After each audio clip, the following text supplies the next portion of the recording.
Fala aí galera, beleza? Hoje, antes de começar o vídeo, eu queria conversar um pouquinho, né, de acordo com algumas pessoas que falaram comigo.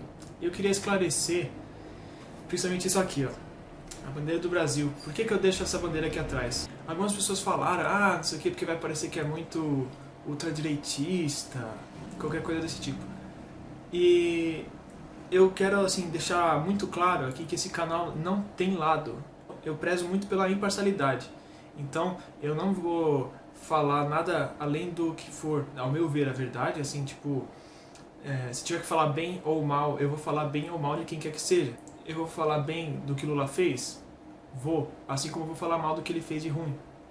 Assim como o Bolsonaro, eu vou falar mal do que ele fez de besteira? Vou falar. Assim como eu vou falar bem o que ele fez de bem. Esse canal aqui é para fazer análise, é para passar informações, para você ter o seu próprio pensamento, tá? Eu não vou querer incutir nada na sua cabeça, a não ser o verdadeiro motivo de eu deixar essa bandeira aqui. Porque me falaram, tira a bandeira, né? Porque senão o pessoal vai interpretar errado. Eu pensei em tirar, mas aí eu vou estar sendo contrário ao que eu mais penso, que é o real motivo de eu estar com essa bandeira aqui, que é reforçar as pessoas, esse caráter mais patriótico delas, né? Voltar ao respeito aos símbolos nacionais, porque assim, hoje em dia é até um crime, parece, se estar com a bandeira do Brasil. Isso muito por conta de muita gente que se aproveita dos símbolos nacionais, algumas coisas do país, para seu próprio benefício, assim, para sua própria imagem, né? Então, que nem o lema do Exército, né? Um dos lemas, né, do Exército é Brasil acima de tudo.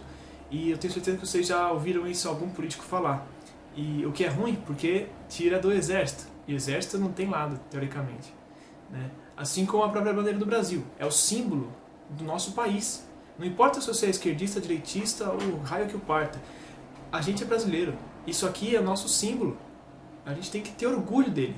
Não estou falando de ter orgulho do governo, do Estado, né? Que eu realmente sou bem frustrado quanto a isso, mas além disso a gente tem uma nação, a nossa nação é incrível.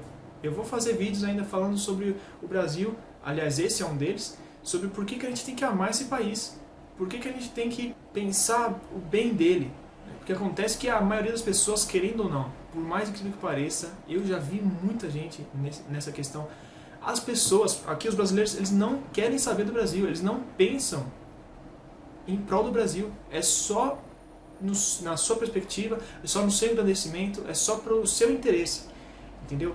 Pouquíssimos brasileiros pensam no bem do país, por isso que eu estou querendo trazer um pouco disso para cá, para o canal, e deixar essa bandeira aqui. Bom, mas depois dessa explanação minha, né, vamos pro vídeo de hoje. E a questão é que assim, há muito tempo já, tem vários países que vêm atacando o nosso agronegócio brasileiro, né?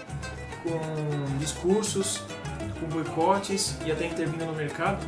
E muita gente, as pessoas que percebem isso, né, que não são todas, se perguntam, mas por que isso, né? Sendo que a gente é o celeiro do mundo e a gente exporta comida para tanta gente, por que eles fazem isso?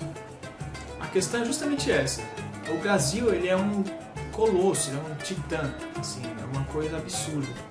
Enquanto a maioria dos países usam 60%, 70% do seu território, né, para agropecuária, o Brasil usa só 30%. Né, e para agricultura é só 9%, que dá mais ou menos 76 milhões de hectares, que é bastante coisa. Os nossos principais produtos agrícolas são a soja, o milho, o algodão, o arroz, o açúcar e o café. Sendo que a gente é o primeiro do mundo na produção da soja, com 124 milhões de toneladas, e a gente produz 102 milhões de toneladas de milho, 2,93 milhões de toneladas de algodão e 11,2 milhões de toneladas de arroz. E os principais produtos da pecuária são a carne bovina congelada e a carne de frango, que são cerca de 33% e 38% respectivamente. No total, a nossa agricultura produz 257 milhões de toneladas de alimento e a pecuária 252,3 milhões de toneladas. O agronegócio corresponde a 25% do PIB do Brasil e é o setor que mais gerou emprego em 2020. além da qualidade do solo e do cultivo, a gente tem também tecnologia de ponta em cada etapa do processo de produção, desde a engenharia genética até os maquinários de colheita e a ordenha de vacas, por exemplo. A gente está na vanguarda do desenvolvimento da agropecuária. Por exemplo, um conceito desenvolvido aqui para a região Nordeste foi exportada para outros 6 países da África. A nossa agricultura ela é bem desenvolvida, assim, ela é bem tecnológica, né? Cerca de 15 a 20% da nossa agricultura é a chamada agricultura de precisão, né? E mesmo que isso seja uma, entre aspas, uma baixa adesão, as tecnologias desenvolvidas são muito aceitas e empregadas aqui no Brasil. Só para vocês terem uma noção, até tecnologias espaciais são usadas aqui, como por exemplo para análise do solo, que é um projeto da Embrapa, e com a vinda do 5G, a situação vai ficar muito melhor. Mas os avanços aqui não são só tecnologia, mas também as técnicas e conceitos para o agronegócio em geral. Por exemplo, em Piracicaba, eles têm uma espécie de Vale do Silício, que tem várias startups voltadas para o agronegócio e que elas ficam em uma comunhão junto com grandes empresas do ramo e com os produtores locais. Outros pontos que nós temos muito forte aqui são a medicina veterinária, que a gente tem de alta qualidade, institutos de pesquisa trabalhando junto com o agronegócio, como eu falei, a Embrapa mesmo, cooperativas que contribuem para os pequenos produtores, assim como um ambiente de cooperação das grandes produtoras com os pequenos, né? Que acho que é uma coisa que pouca gente sabe, mas algumas das grandes empresas, eu não sei se eu vou dar algum exemplo errado, mas é só para vocês entenderem, tipo Perdigão, Sadia, essas empresas assim, elas têm uma parceria com pequenos produtores que eles produzem para essa empresa. Então a parte da cadeia produtiva dessa grande empresa são os pequenos produtores. Então não fica aquela competição predatória dos grandes contra os pequenos. E além disso tudo, ainda contribuem para a preservação do meio ambiente, até por conta das leis aqui, né?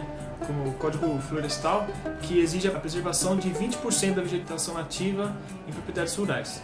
Os produtores rurais detêm mais território de vegetação nativa preservado do que em todas as unidades de conservação somados do país, que somadas totalizam 13% do território. A maior crítica que a gente recebe, essa crítica mais pesada, é com a questão do uso de pesticidas, né, herbicidas, inseticidas, nas plantações. A crítica que fazem é porque muitos desses herbicidas ou pesticidas, né, eles além de serem bem pesados, assim, uma química bem forte, eles também são proibidos em quase todos os países, ou na maioria deles. Aqui no Brasil não. Então muito falam assim, por que lá é proibido e aqui não? Será que vai fazer mal pra gente? Lá fora eles falam, lá é mais barato e tal, mas tem veneno, então pode te fazer mal. Entendeu? O nosso é mais caro, mas não faz mal, então compra o nosso.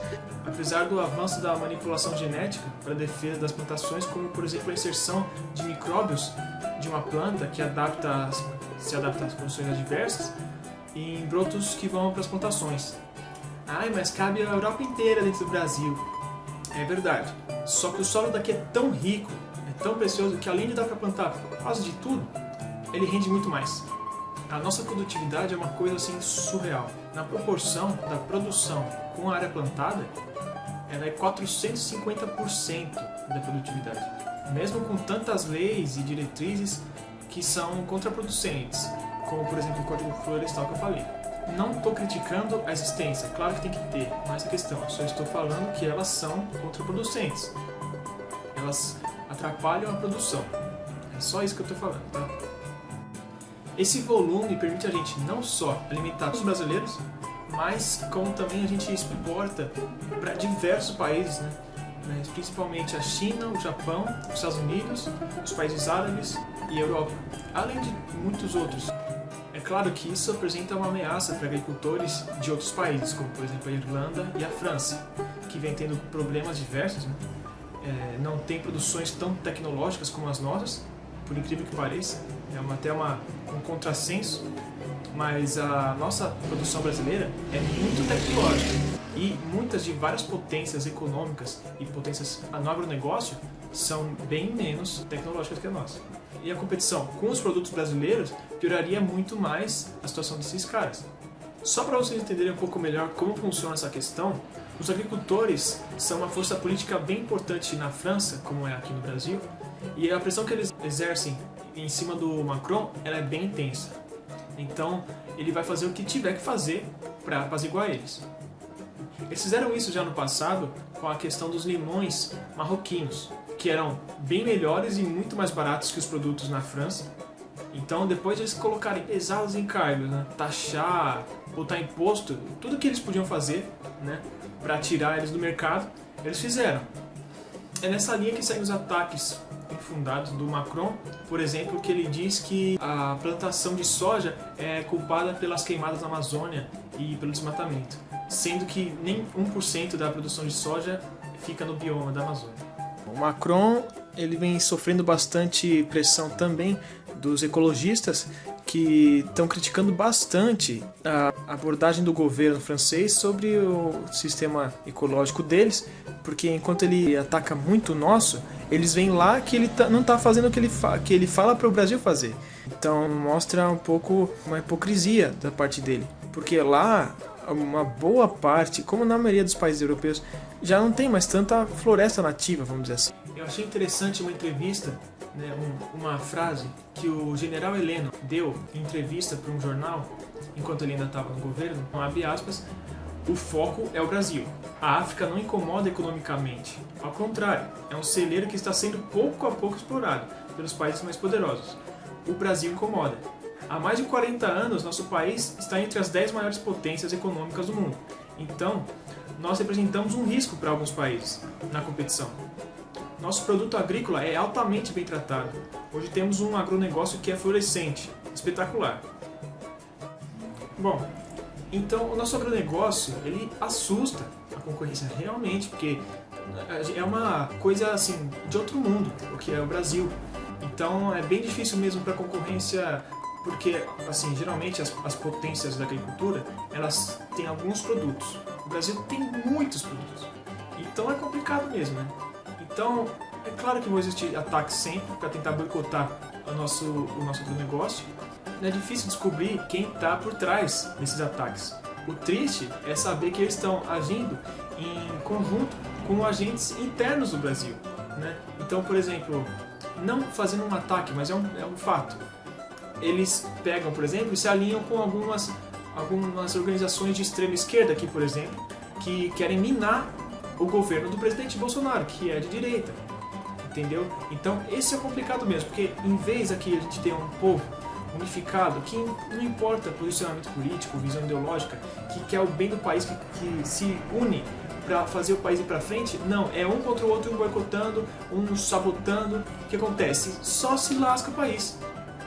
Você acha que isso é benéfico para quem? O nosso agronegócio fraco. Quem se beneficia com isso? Para quem é bom um agronegócio fraco? Para quem é bom um Brasil fraco? Esse que eu quero saber. É isso que todo mundo precisa saber. Bom, a ideia é: não seja uma cabecinha de bagre, assim. Não deixe que você seja manipulado por alguém, simplesmente por um discurso. Vai atrás, vai saber, vai ver o porquê que tem alguém falando merda de alguma coisa. Não deixa algum político te controlar o cabresto. Esse é o principal foco, gente. Esse é o principal. Tudo que eu falo aqui tem um motivo. Eu não estou falando só por falar. Mas eu não estou querendo impor nada a ninguém. Eu só quero fazer vocês pensarem, gente. O que eu estou falando aqui pode ser tudo mentira. Mas vai procurar, vai pesquisar, gente. Esse vídeo aqui tá um pouco de reclamação minha, né? Mas não é reclamação, gente. É porque eu vejo tudo isso, tudo que tem de bom no Brasil, e a gente vê o que acontece, o que os políticos fazem com a gente, as instituições, o Estado, que nada vai pra frente. Mas a gente não pode só reclamar deles, porque eles são reflexos da gente. Não adianta nada a gente falar aqui, o Bolsonaro fez isso, o Lula fez aquilo naquela época, não sei quem fez tal coisa, se a gente nem faz a nossa parte, gente. Então, é por isso que eu tô fazendo um pouco assim esse desabafo, mas é por isso que eu tô começando essa série aqui sobre o Brasil. Porque a gente tem que aprender o que é o Brasil. Chega de ser vira-lata, gente. Chega de querer ficar engrandecendo os outros. Engrandecer China, Rússia, Estados Unidos. Para de pagar pau para estrangeiro, gente. Nem tudo que é de fora é melhor. O Brasil é muito bom, é incrível. O Brasil é o país de Deus mesmo, é o país escolhido. Só que o nosso problema é que ele colocou o povo brasileiro aqui, né? é duro. Mas abaixando a poeira, vamos lá, gente. Vou pedir mais uma vez para vocês se inscreverem no canal. Toca o sininho, que é uma coisa que eu esqueci de pedir, gente. Mas põe o sininho para vocês saberem quando eu colocar um vídeo novo. Que eu acho que vocês já perceberam, eu estou colocando toda sexta-feira. Estou tentando colocar um vídeo, né? Até agora eu tenho conseguido. E deixa o like, né? Dá o joinha. Escreve algum comentário se vocês acharem pertinente, alguma sugestão, alguma crítica, algum pedido, né? Sobre algum tema específico, alguma coisa do tipo. E é isso, galera. Vamos lá.